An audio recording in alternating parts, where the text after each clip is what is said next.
Sohail, welcome to the Move Your DNA podcast.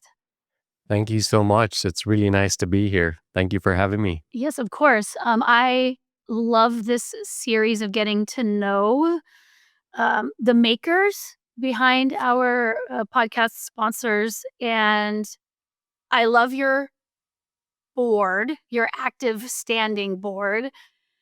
And I'm always interested to know, how did you become, like, what's the backstory? Making things is hard. Making things, mass producing things feels like a barrier that I can't imagine getting over myself, but you overcame that. So who are you? How did you come to create such a thing? Yeah, it's quite a fascinating story. And there's actually two parts to this story. Um, the first part involves my co founder and business partner, Ali, and she was a good childhood friend. We grew up together in Kenya. And, he actually developed this product as part of his thesis project in design school. And so he had this uh, project where the goal is, find a problem that you face and figure out a product, create a product to solve that problem and then present it. And so it's a year-long study. He's a very active guy, super fidgety, loves body weight training, calisthenics, that kind of an individual. And when he was in school, one of his biggest frustrations was just having to be at a desk working for long hours, and it's just not something that he enjoyed. He would always get up and stretch and be fidgety. And so he said, you know what, let me create something to help me move more while I'm working. So that became his thesis. His thesis was, how do we make movement more accessible? How do we do that in today's context, given the realities of how we work, how schooling is, and how professional work is for people with desk jobs? So he went through this whole process to look at all the solutions out there, and he ended up on, a balance board is a cool sort of accessory that you could use with a standing desk. And he said, maybe there's something in this realm, working with standing desks, working with balance boards.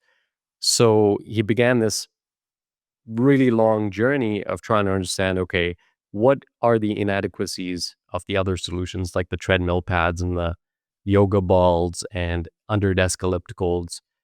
Why is a balance board appealing? Because it's small, it's compact. And then what is missing in the balance board? So one of the things he immediately identified was just that it could be quite distracting, and the motion isn't quite fluid. It's rigid, almost moving in, a sort of left, right, front, back.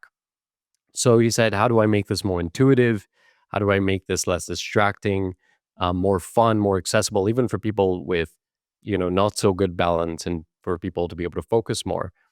So long story is that now, 40 prototypes later, working with healthcare practitioners, doing a lot of user testing, collecting feedback, ended up in the board that we know today, the Movemate.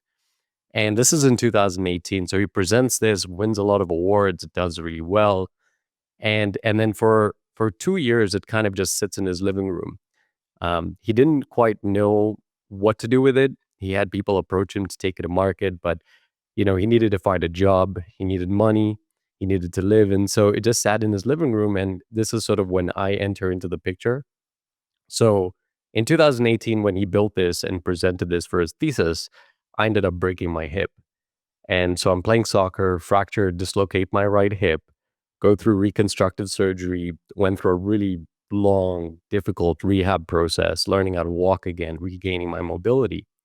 And one of my biggest challenges was just being at a desk all day. And I just feel this pain and this stiffness in my hips and my lower back. And it was really uncomfortable, but also it was affecting my rehab progress. And so I was always thinking about, how do I find ways to move more and stretch more? I had a standing desk. I tried a treadmill pad. It didn't quite work for me. I didn't enjoy it. Um, and so this is top of mind. In December 2020, I go to his place and he introduces me to his prototype that he built. I'd heard about it. I'd never seen it or tried it. And he got me to try it on. I'm on this board. I'm using it for about 30, 40 minutes, and we're talking. And he's explaining to me how this is supposed to make movement more accessible. And it seems like a great fit for me. So, I take it to work at 2021, start the year using the Movemate board. And I say, I'm going to give you feedback and hopefully contribute to your, restarting, trying to get this out into the market. I used it for a couple months. I just it made such a big impact for me. I found myself standing more, I felt better, I was more energized. I loved using it. It was just fun. And so a few months later, I began really researching into this space and what exists, and I realized there's a huge gap. And I, quit my job basically around June 2021, and we joined forces and said, okay, I'm good at business and marketing and finance. You're good at product design and, all things design related. And you have, the logistical understanding of product and how to make it. So let's come together. And so that was when we sort of went all in. And then it was a year after that, then we had launched. So went through quite a difficult process, even once we had a prototype to get it manufacturable. It's a whole, whole other story. But that's sort of how this all began. How different, and I assume he submitted it for his school project. He did. Yeah. How different does the one he submitted look from the one that I now have in my living room today? It is very different. The basic mechanics are quite similar in that, it's got this axis upon which individual slats sort of rotate against and allow each foot to move independently, yet cohesively at the same time. So that general functionality was there. But there was a lot about that initial prototype that just made it not feasible to produce at scale. And there were also a lot of just product flaws to getting it into being a product that can be made repeatedly and also be safe for long-term use for people. There was 9 specific challenges we had identified, and we can go into those, but basically just wasn't ready. So quite a bit different. Function same, but the way it looks aesthetically, the woodwork, the handwork that's gone into it, and the measurement of the various roundings and uh, how the slats are actually crafted, it's quite a bit different. The initial version also had a lot more focus on. It was a little bit bigger, and it had some acupressure elements. It was really good, but then it was almost too much texture, too much pressure. That's what just one of the things that we had changed. So same functionality, but a lot of things had changed to make it manufacturable and safe to use. Well, the thing that I like most about it, and I was just thinking we should probably describe it. This is an audio show for the most part, so people will be hearing this maybe before they've seen it. Um, the thing that I like most about it is the fact that it is segmented, because with balance boards, standing balance boards, they tend to be they're uniform. It's just one piece of material, so it is much more like a surfboard, which is great. It's still challenging the core and the hips and the knees and the ankles, but I've written 2 books on feet, and there is a big hole in how much. I mean, certainly anytime you're doing anything barefoot, you're gonna be using your feet more, but these are segmented. They really challenge, um, all of the dynamic parts within the foot itself, and so I was curious to know if the prototype, if your partner had thought about it as really not, I mean, I can hear the overall accessibility of it and creating more dynamic movement than maybe some of these standard balance or wobble boards. Was he thinking about the feet? Is this something that you have discovered? You're a football player, I hear, as well. Foot health, especially when you're an athlete and you spend so much time in shoes, the feet can kinda get neglected. I'm curious to know what your foot experience was, and then also the question that popped into my head is how long did you try it out? How long were you using it, the prototype, when you decided to stand? Like, were you able to stand on it all day, or did you have to get off of it after 45 minutes or a couple hours because I find it, challenging. It's using a lot of small muscle. Yeah. So regarding the foot mechanics and how much went into that in the design, consciously thinking about it, from my understanding, Ali had some, foot health experts on the panel in actually developing the product. And they tested it and they provided feedback on the mechanics and how it needs to sort of move to be conducive to the way that the feet operate. So there was some of that. However, I think the main focus when he was creating it was really around how do we make this feel good? How do we make this feel intuitive? How do we make this feel diversified in its movements? And how do we make it feel playful?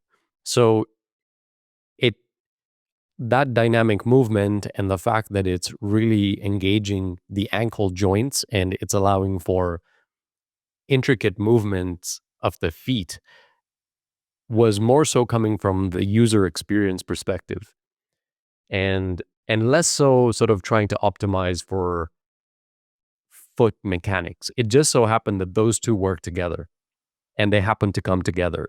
Something that allows for dynamic movement and feels good at the feet also tends to be good for how the feet move. So that just happened to happen in that way. And then you asked about using it and how long I used it. I used it definitely not all day. It is a lot of work being done. I think when you stand on it for the first time, it's so easy and so comfortable at first that you feel like I could use this forever, for hours on end. But then as the 45-minute and 60-minute approaches, you realize that there's so much micro work being done and it's just accumulating that it becomes a little bit tiring. And you almost have to build up tolerance and build that strength to use it longer. But also the way that I was using it initially, I'd used it for about 4 or 5 months daily. But I would use it for maybe a total of 2 hours in the day. And I would use it for about 45 minutes at a time, broken apart, 45 to 60 minutes broken apart, 2 or 3 times. Typically first thing in the morning just to get the juices flowing. And then in the afternoon, right after lunch, because that's when I tend to sort of begin to dip. And then at the end of the day, just to give me that last push. So that's kind of how I'd arranged it with my routine.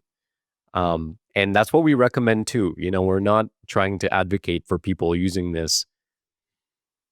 Sitting is, we don't even like the whole sitting is the new smoking rhetoric, to be honest. And we're just trying to find a bit of a balance and trying to encourage more movement to make it a more common part of your lifestyle, but not to, replace sitting or say that sitting is the demon. No, it's just about making it more habitual, doing it a little bit more, breaking it apart, finding a bit of a balance. And so that's how we recommend it's used, but also, it does do a lot of work. So you should balance that out with resting your body and using the board. Yeah, it does a lot of work, but it does I would say it is more subtle because some balance boards and I'm really thinking of, like, Indo boards, surf trainers, the lunges that it create in your body they're not really conducive to also getting work done at the same time. So what I like about Movemate is it's just enough movement that keeps my you have this on your in your marketing materials in the box. It's like it keeps you moving so that your brain can do its thing rather than requiring that your brain also be focusing on the movement that you're doing, which is great for an app for a trainer, for a piece of exercise equipment, not as great for a working environment piece. Not great to, like, be a replacement for a desk chair. Not all the time, but sometimes it doesn't work if you have to focus so hard to not fall off and hurt yourself. Um, I need to be able to focus on writing, focus on speaking. So you just nailed it. You nailed it with the right amount of complex movement while my body, my nervous system feels very secure. I'm not having to, give 25% of my attention to, not falling off and spraining my ankle or anything like that. Exactly. Exactly. The way that I wish Ali was on this call actually, because first of all, he'd be dancing with joy, just hearing your review and your perspective on it. But he's always talking about finding that right balance between ease and effort. And actually, in his thesis book, which I've read so many times now, there's this concept that he talks about, which is flow state. And there's this idea of the task should be challenging, but not too challenging that it's discouraging. So it should have that right trade off, of difficulty and ease so that you can actually want to use it and you're enjoying using it. And it's actually pushing you a little bit, but it's not pushing you too much. And then that middle point is that flow state. I would say we also use Movemate a lot, not just in workspaces, but just in our home space for the people in my family, which can be myself included, who struggle sometimes with needing to soothe their nervous system through movement. It's really nice to have out in the living room space. I've got young teenagers, but teenagers still the same who, it's a stressful time, and to be able to have difficult conversations or debrief from more sedentary school day. I just notice every one of us reaching for it. It's like I have something to say, and I'm going to get on my box, which is my Movemate, and then I feel relaxed. I feel like it moves like water. It moves like water, and you can create a rolling, and not just side to side, because again, it's not one uniform piece. It's slats that are attached together. Yes, right to left, yes, front to back, but also rolling underneath the feet like water. So it's like putting your hand through sand. It's got that really textured, not texture like standing on texture, but so many pieces that things can move in so many different directions that it's like when I was a kid going to the grocery store. I know this will be gross now, but putting my hands in, or in the farmer's market, big baskets of beans, and putting my hands in because it was the stimulation, the sensory feel of it. It's a lot like that to me. It doesn't feel exercisey. It feels like I'm soothing my nervous system in some way with this complexity that's very simple, like, a bag of beans. Yeah. Actually, one of our first, not one of our first customer of Movemate ever, his name is Sean Olet. And we had launched at the CanFit Pro trade show in Toronto. And this was our launch of Movemate to the world. And our website even wasn't functioning at that point. And Sean was one of the first people that walked by our booth. We were somewhere in the back in a very tiny booth. And, he came and we had our demo boards out and he stood on the board and he was just absolutely loving it. And at the end of that conversation we had, he was like, how can I buy this? Where can I go to buy this? And I'd tell him that our website wasn't even working yet. But, he turned out that he's a somatic therapist. And at that time, I actually knew nothing of what somatic therapy is. And so he wrote it down on a piece of paper for me and he said, you need to learn about this. And so what drew him to Movemate was, he has his own practice and they tend to use physical movement and sensory stimulation as tools to help people open up, help people more feel a little bit more comfortable as they're, sharing, their trauma and their experiences with things. And so he ended up, I had to ask him to come back the next day to make a purchase so our site was ready. And that was his first use case was, he used it with the standing desk as well on a personal level, but he had actually purchased it to use with clients. And we've since actually had Movemate be used as a standalone therapeutic device, rehab device in neurological clinics, um, in somatic therapy, in physical therapy. So it's definitely going beyond the workday. And we're just trying to keep up to learn how it's being used and to inform ourselves and help guide where we could go next with this product. Well, I just had done a couple of pieces with NPR and NPR Life Kit, which is in the United States, our national public radio. And the piece Life Kit's really good about sort of life hacking type things. And the person I was doing the interview with was talking about how she had realized that she had been suppressing her physiological need to fidget for so many years that it was, she felt that her need to fidget had almost even encroached on her professional life because she was spending a lot of energy and attention sort of managing this need to move. And she had felt, that a big part of why I had come on was giving permission to fidget. Like, we need permission to fidget. And not everyone needs to fidget to the same degree, but those who sort of have factory settings for higher need to fidget, or if you're neurodivergent, and that you really need that amount of movement to sort of be able to focus or just self regulate. And I think that Movemate is a really nice fit for this idea. And also, I didn't say how beautiful it is. It's one thing to have exercise equipment, that allows you to move. There's something else to be able to have something beautifully designed that fits with the aesthetic of the office or the expectation of maybe not just an office, but just even if you bring it into your home, you want your home space to look a certain way. So I really appreciate making aesthetically beautiful, highly functional, strong pieces of equipment that you're sort of investing in for your environment.